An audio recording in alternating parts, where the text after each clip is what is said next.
Merci beaucoup.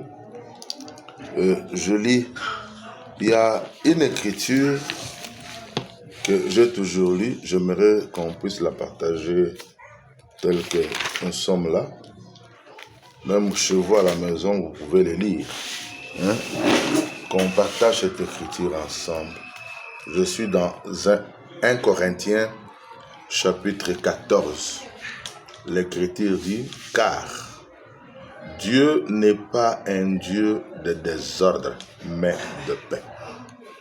En d'autres termes, quand il dit Dieu de paix, dans d'autres traditions, on dit Dieu d'ordre. Dieu aime l'ordre établi. Quand il n'y a pas l'ordre, cette assemblée est en désordre. Comme l'assemblée est en désordre, ce n'est pas l'assemblée de Dieu. Il dit, car Dieu n'est pas un Dieu de désordre, mais de paix. Comme dans toutes les églises de saints. Quand on parle des églises de saints, ce n'est pas dire qu'il y a plusieurs églises. La vraie tradition, comme dans les assemblées de saints, les assemblées qui sont dans le monde entier. Ici, à Kinshasa, il y a plusieurs assemblées. Si vous voulez connaître que cette assemblée, le Dieu créateur du ciel et de la terre agit, vous verrez l'ordre de Dieu, l'édification, et vous verrez même la croissance spirituelle. Les gens croissent spirituellement. L'enseignement est apporté convenablement. Il y a de l'édification et il y a la croissance spirituelle. Parce que c'est l'assemblée des saints. Par cette écriture que je viens de lire, vous devez tirer attention. Dans le monde, il y a des assemblées des hommes. Et il y a les assemblées où les saints se réunissent. Le saint, c'est là où il y a la parole de la vérité, l'évangile du royaume.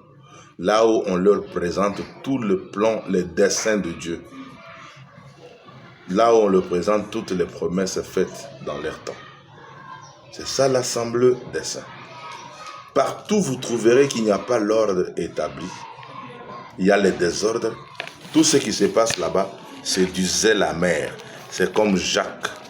Attends, je vous trouve Jacques. Regardez l'apôtre Jacques, comment il a dit aussi. Au chapitre 3, le verset 14 et 16. Chapitre 3, le verset 14 et 16. Qu'est-ce que Jacques dit là-dedans? Tant que je vous trouve, je m'excuse.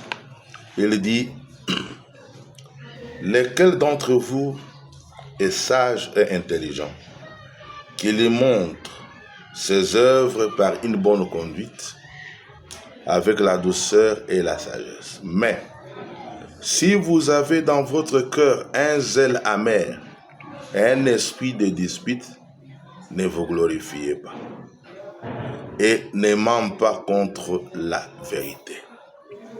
Maintenant, je saute. Le verset 16, il dit, car là où il y a un zèle amer et un esprit de dispute, il y a du désordre et toutes sortes de mauvaises actions. C'est Dieu qui parle à travers la bouche de Jacques. Le zèle amer, ça se trouve toujours là où il y a du désordre. Mais là où il y a l'ordre, c'est là où le saint se réunit. Vous devez savoir qu'il y a les assemblées de saints. Sur la terre ici, même dans notre ville de Kinshasa, il y a des assemblées de démons, plein de démons, parce que l'ordre de Dieu n'est pas établi. L'ordre de Dieu n'est pas établi. Dans l'ordre du Seigneur, il a dit que dans l'assemblée des saints, les femmes ne peuvent pas parler. Les femmes ne peuvent pas prêcher. Les femmes doivent rester soumises à leur mari, comme la loi de l'Ancien Testament nous a déclaré. C'est l'apôtre Paul. Parce que Paul, quand il prêchait, il était inspiré de Dieu. Il se servait de la loi de l'Ancienne Alliance. Dans l'assemblée des saints, la femme ne peut pas parler. Dans l'assemblée des saints, il y a de l'ordre établi. 1 Corinthiens 12. Allons dans 1 Corinthiens 12. 1 Corinthiens 12. Je m'excuse que je vous trouve ça. L'apôtre dit ceci. le verset 28 et le verset 29. 28 et 29, qu'est-ce qu'il nous dit? Et Dieu, commençons verset 7, car vous êtes les corps de Christ. Vous êtes ses membres, chacun pour sa part.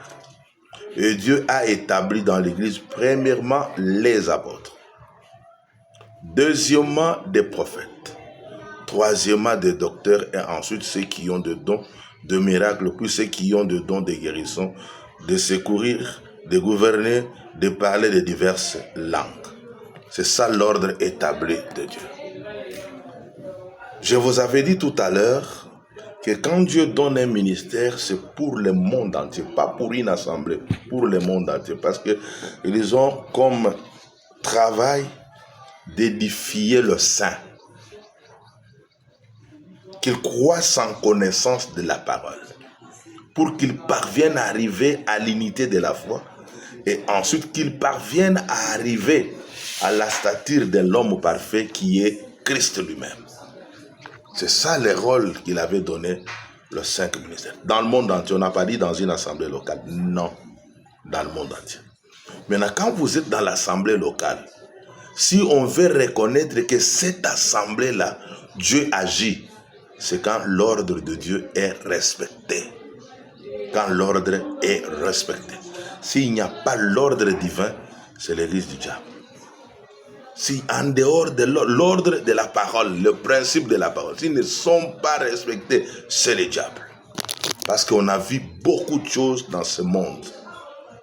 Beaucoup de gens ont fait des assemblées pour avoir l'argent. Beaucoup ont fait ça pour avoir de la renommée. Beaucoup ont fait ça pour beaucoup de raisons. Mais l'assemblée où les saints se réunissent, c'est là où la parole de Dieu est dispensée. C'est là où on montre que le berger, je peux dire le berger, je peux dire les anciens, le surveillant des âmes. Parce que Dieu a établi le surveillant, les anciens, pour surveiller les âmes qui y sont. Et l'ancien doit être capable d'enseigner la parole. Et il doit bien diriger sa propre maison, et ses enfants. C'est ça l'écriture. Et ensuite on dit il doit être marié. Louis Zégon a dit marié d'une seule femme. C'est Louis Zégon et l'église des catholiques. Mais l'hébreu n'a jamais dit qu'il doit être marié d'une seule femme, non. Parce qu'en Israël, même du temps de Jésus-Christ, la polygamie n'était jamais un problème. Jamais un problème, parce que Moïse avait prêché suffisamment. Et quand Jésus est venu, il a dit qu'aucun iota de la loi ne peut pas être écarté. Par contre, il est venu accomplir ce que la loi disait. Il n'a jamais été contre la polygamie. S'il était contre la polygamie, tous les enfants de polygames ne pouvaient pas, ne pouvaient pas travailler. C'est comme l'apôtre Paul, il est sorti de la famille de la polygamie. Et Dieu l'a choisi. C'est comme, je peux vous donner aussi la plupart des apôtres. Il y a une écriture dans la Bible qu'on dit que la belle-mère de Pierre était malade. On n'a pas précisé, il s'agissait de quelle belle-mère. On n'a pas précisé.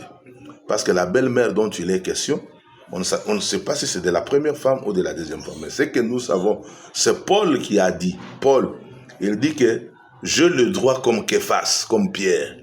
Quand il allait en mission, il amenait des sœurs.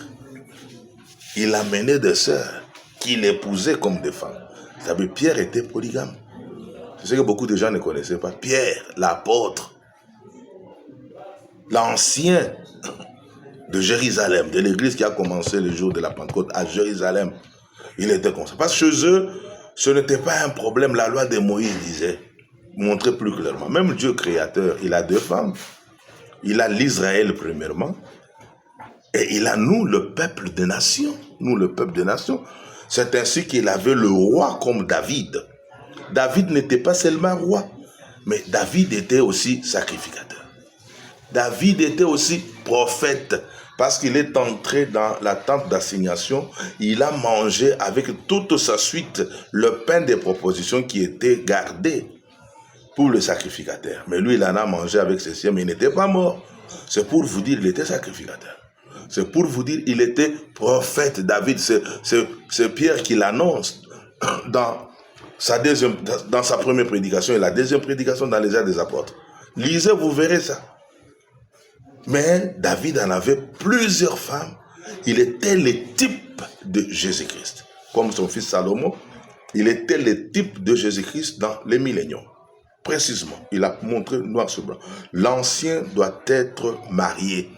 Il ne peut pas être un célibataire dans l'assemblée locale, là où le saint se réunissent. Pas là où les démons se réunissent, les saints se réunissent. Là où il y a le saint qui écoute la pure parole, il n'y a que les anciens mariés, pas des anciens célibataires.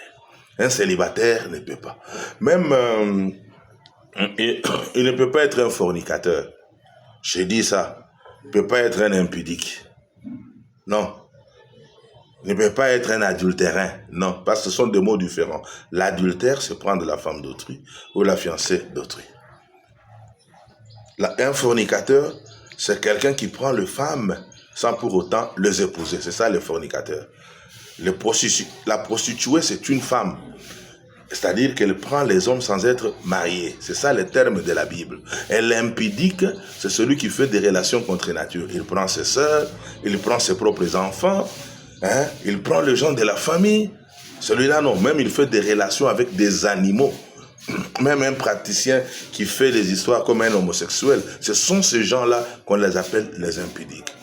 Mais la polygamie n'a jamais été un péché.